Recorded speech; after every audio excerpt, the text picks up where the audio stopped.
Premji அமரனுக்கு June 9ஆம் தேதி ஞாயிற்றுக்கிழமை திருத்தணியில் கோலாகலமாக திருமணமும் நடந்து முடிந்திருக்கு. இந்த திருமணத்திற்கு அவரது பெரியப்பாவான இளையராஜா அவர்கள் வராதது தற்பொழுது கேள்வியும் எழுப்பப்பட்டிருக்கு, பேசும் பொருளாகவும் ஆகியிருக்கு. இன்னுமே இளையராஜாவுக்கும் கங்கை அமரனுக்கும் உள்ள பனிப்போர் முடியலையா, தொடர்ந்து கொண்டே தான் போகுதா அப்படின்னு பலருமே கேள்விகளும் எழுப்பப்பட்டுட்டு வராது. ஆனால் ஒரு சில தெரிஞ்ச வட்டாரங்கள் பவதாரணி அவர்கள் இருந்து சில மாதங்கள் தான் ஆகியிருக்கு. அதனால் அதிலிருந்து இன்னும் மீண்டு வரவில்லைன்னு சொல்லப்படுது. அது மட்டும் இல்லாமல் மணமகன் பிரேம்ஜி அவர்களையும் மணமகள் இந்து அவர்களை இருவருமே தனது வீட்டுக்கு அழைத்து அவர்களுக்கு விருந்து அளித்து கிஃப்ட்டும் கொடுத்து வாழ்த்தியும் இருக்காராம் திருமணத்துக்கு முன்பாகவே.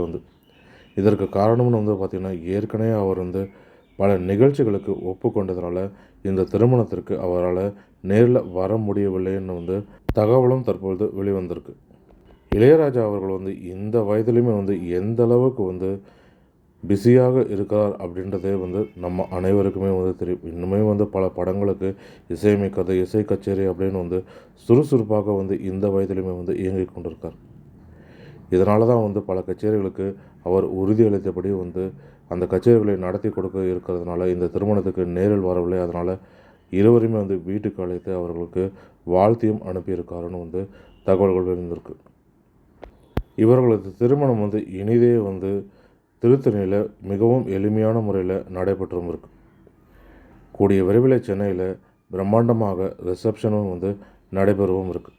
ரிசப்ஷனுக்காவது இளையராஜா அவர்கள் வருவார்களா, அல்லது இதே போல் அந்த நாட்களிலுமே அந்த வேலையிலுமே அவர் பிஸியாக இருப்பாரா அப்படின்றதுமே நம்ம பொறுத்து தான் பார்க்கணும். மேலும் இது போன்ற தமிழ் சினிமா தொடர்பான சுவாரஸ்யமான தகவல்களுக்கு தமிழ் சினி கலாட்டா யூடியூப் சேனலை பார்க்கவும். நன்றி, வணக்கம்.